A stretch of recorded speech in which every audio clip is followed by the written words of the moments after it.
अब हम अपने विषय पर लौटते हैं कि शिवलिंग शिव के शरीर से अलग कैसे हुआ।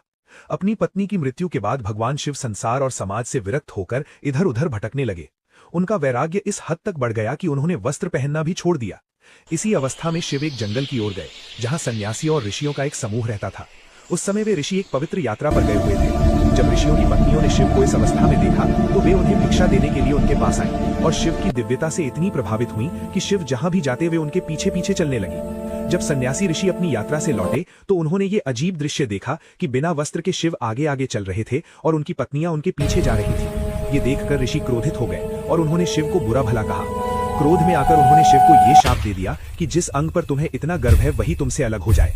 सन्यासी ऋषियों के इस शाप के कारण शिवलिंग शिव के शरीर से अलग हो गया और पूरी सृष्टि में विनाश फैलाने लगा। जहां जहां वो जाता वहां आग लग जाती और सब कुछ जलकर भस्म हो जाता।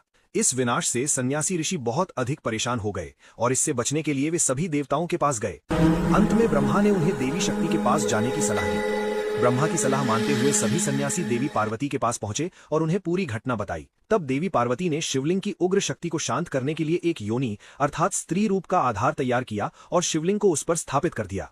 इस उपाय से शिवलिंग से होने वाला विनाश रुक गया। इसके बाद सभी देवताओं ने शिवलिंग की महत्ता को स्वीकार किया और शिवलिंग की पूजा शुरू हुई। इसी कारण आज तक भारत में शिवलिंग की पूजा की जाती है।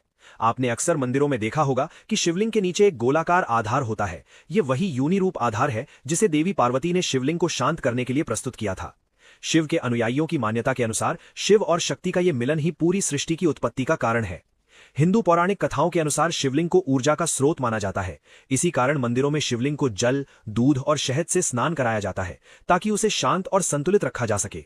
दोस्तों, मैं जानता हूं कि ये बातें आपको अजीब लग सकती हैं, लेकिन भारत में लोगों की एक बड़ी संख्या न केवल इन कथाओं पर विश्वास करती है बल्कि सदियों से इन्हीं मान्यताओं के आधार पर भगवान शिव के शिवलिंग की पूजा करती चली आ रही है।